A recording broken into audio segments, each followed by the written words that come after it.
এরপরে তো শুক্রবার গেল, শনিবার গেল, আজকে প্রথম ওয়ার্কিং ডে। তো আজকেই আমরা প্রথম দিনেই আমাদের গণতান্ত্রিক নিয়ম অনুযায়ী পারস্পরিক পরিচিতি সভা এবং হচ্ছে কার্যক্রম সূচনার যে জায়গা সেটা আমরা শুরু করেছি। এখানে আমাদের ডাকসুর যিনি সভাপতি, বিশ্ববিদ্যালয়ের সম্মানিত উপাচার্য, তিনি উপস্থিত ছিলেন এবং ডাকসুর যিনি কোষাধ্যক্ষ যিনি ট্রেজারার, তিনি ওনার পরিবর্তে প্রাপ্ত একজন হয়েছেন আজকে। আমাদের যেসব বিষয় নিয়ে আলোচনা হয়েছে আমি সংক্ষেপে ব্রিফ করছি।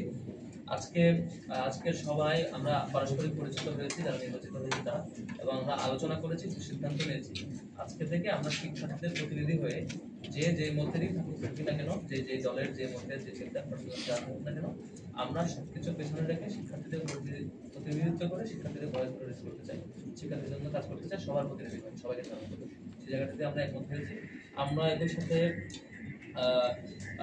সিদ্ধান্ত নিয়েছি আমরা শর্ট টাইমের মধ্যে এক্সিকিউটিভ প্ল্যানগুলো গ্রহণ করবো। প্রত্যেকটা বিভাগ এবং যারা নির্বাচন প্রতিনিধি তাদের 12 মাসে কী কী কাজ হতে পারে, কোন উইকে কী কী কাজ হতে পারে, টোটাল প্ল্যানটা আমরা শর্ট টাইমের মধ্যে করে আমরা হচ্ছে কাজে নেমে পড়বো ইনশাল্লাহ। তারপরে নির্বাচিত প্রতিনিধিদের পক্ষ থেকে সিনেটে 5 জন সদস্য পাঠানোর ব্যাপারে আমরা আলাপ করেছি এবং আমাদের যে সিদ্ধান্ত হয়েছে সেটি গেজেট আকারে আপনারা পেয়ে যাবেন ইনশাল্লাহ। নামগুলো গেজেট আকারে দিতে চাই। আমাদের যেসব ব্যাপারে ঐক্যমত হয়েছে যে 5 জনের ব্যাপার, সেগুলো গেজেট আকারে আপনাদের সাথে উপস্থাপন করা হবে। তারপরে ট্রেজারার সংক্রান্ত বিষয় নিয়ে, যেহেতু আগে ডাকসু ছিল 2019 সালে, এরপর না ডাকসু নিয়মিত হয়নি, সেখানে আমাদের ডাকসু ট্রেজারার কে হবেন সে ব্যাপারে আমরা সিদ্ধান্ত গ্রহণ করে সেটাও গেজেট আকারে আপনাদের সামনে উপস্থাপন করা হয়েছে, সেটি নিয়ে আলোচনা হয়েছে। তারপরে হচ্ছে আমাদের সামগ্রিক শিক্ষার্থীদের প্রতিনিধিত্ব করতে গিয়ে আমাদের কী কী বিষয়ে আমরা কীভাবে মাথায় রাখবো কিছু আলোচনা হয়েছে। এই হচ্ছে আজকে সবার মূল জায়গা। শুরুতে বিশ্ববিদ্যালয়ের যিনি রাষ্ট্র যিনি উপাচার্য, রাষ্ট্র যিনি সভাপতি, বিশ্ববিদ্যালয়ের তিনি আমাদেরকে ফুল দিয়ে ওয়েলকাম করেছেন এবং সবাইকে শুভেচ্ছা জানিয়েছেন। আমাদের পক্ষ থেকে আমরা ওনাকে ফুল দিয়ে শুভেচ্ছা জানিয়েছি এবং ওয়েলকাম করেছি। এবং সর্বশেষ ভিপির বক্তব্য এবং কোষাধ্যক্ষকে যিনি ভারপ্রাপ্ত হিসেবে প্রতিনিধি ছিলেন ওনার বক্তব্য এবং একই সাথে ডাকসুর যিনি সভাপতি ওনার আমাদের সবার শেষে আছে। এ ছিল আজকের প্রথম কার্যনির্বাহী সভার সামগ্রিক বিবরণ। আমি আমাদের আমাদের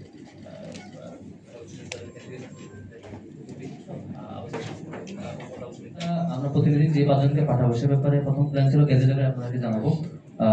তবে আমাদের সহকর্মীরা পরামর্শ দিয়েছেন যে সাংবাদিক বন্ধুগণ আছেন, এখানে টোটাল ক্লারিফিকেশনটা বলে ফেললে সবাই ক্লিয়ার সুন্দর হয়, যদি ক্লিয়ার হলেও এমন হয় সেটি বলে ফেলা ভালো। আমাদের মিটিংয়ে আলাপ হয়েছে প্রথমত সিনেটে যে 5 জন প্রতিনিধি পাঠাবো সেক্ষেত্রে আগের এক্সপিরিয়েন্স গুলো জানা, এর আগে রাষ্ট্রপতি কিভাবে হয়েছে বিগত দিনে আমরা আগের যারা বিভিন্ন সময় নির্বাচিত তাদের সাথে আলাপ করেছি। তো সবার আলাপ শুনে যেটা মনে হয়েছে, বিশ্ববিদ্যালয়ে যখন একজন শিক্ষার্থী থাকেন তিনি কোন মতের, কোন রাজনৈতিক দলের, কোন চিন্তার, এটা কখনোই ফ্যাক্টর না। ফ্যাক্টর হলো বিশ্ববিদ্যালয় সিদ্ধান্ত গ্রহণে সাধারণত নারী পুরুষ একটা ফ্যাক্টর হয়ে কাজ করে। ধরেন যে ছাত্রীদের হলের এক ধরনের কিছু নীতিমালা ফেস করতে হয়, ছাত্র হলে এক ধরনের কিছু, বা ছাত্রীদের কমন রুম এই কেন্দ্রের কিছু বিষয় থাকে, ছেলেদের আবার আলাদা কিছু বিষয় থাকে। এখানে এই ছাত্র বা ছাত্রী এটা একটা বড় ইস্যু। আর একটা ইস্যু হচ্ছে আবাসিক অনাবাসিক। অর্ধেকের মতো শিক্ষার্থী যারা অনাবাসিক, যারা বাইরে থাকেন এবং হচ্ছে বাসে করে আসেন, এরা হল সংসদের ফেসিলিটিসটাও পায় না।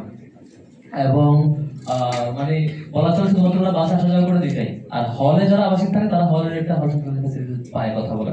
এই বিষয়গুলো আমরা বিবেচনায় রেখে আবার যেহেতু 5 জনের একটা লিমিটেশন আছে, 5 জন সংখ্যক প্রতিনিধি আমরা পাঠাতে পারবো, সেখানে টপ 3 অটো থাকছেন বিপিজিএস, তাহলে আমার সিলেকশন করার 2 জন মাত্র অপশন। সেটা আমরা কিভাবে করতে পারি? তো সেখানে আমরা আলাপে যেটা আসছে বা একমত হয়েছে সেটি হচ্ছে, যেহেতু সেক্রেটারিয়েট বডি আছে অর্ধেক, বাকি অর্ধেক হলো জেনারেল মেম্বার, তাহলে আমরা জেনারেল মেম্বার থেকে একজন নিব, সেক্রেটারিয়েট বডি থেকে একজন নিব, এই বিষয়ে আলাপ করেছি। এবং সিদ্ধান্ত হয়েছে জেনারেল মেম্বার যেহেতু সবাই জেনারেল মেম্বার, এখানে কম্পারিজন করা কঠিন, তো যিনি বেশি ভোট পেয়েছেন সবচাইতে বেশি সর্বাধিক তাকে আমরা সিনেটে প্রতিনিধি হিসেবে পাঠাচ্ছি, তিনি হচ্ছে সাইকুল তামান্না।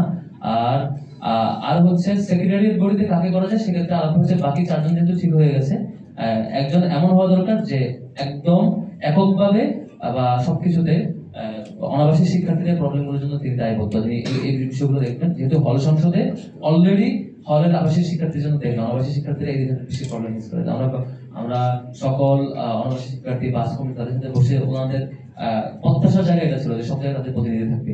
তো সেই বিবেচনায় এই বড় সংখ্যক শিক্ষার্থীদের প্রতিনিধিত্ব করতে গিয়ে যিনি পরিবহন সম্পাদকে যিনি নির্বাচিত হয়েছেন, তাকে আমরা অন্যতম আরেকজন যাতে তাদের প্রতিনিধিত্ব করতে পারে। মোট 5 জন হচ্ছে, তিনি আসিফ আব্দুল্লাহ। এই মোট 5 জন সিনেটে থাকবেন। পিপিজিএস এজিএস আর হচ্ছে পরিবহনে যিনি নির্বাচিত হয়েছেন আসিফ আব্দুল্লাহ, জেনারেল মেম্বারে যিনি সর্বোচ্চ ভোট পেয়েছেন।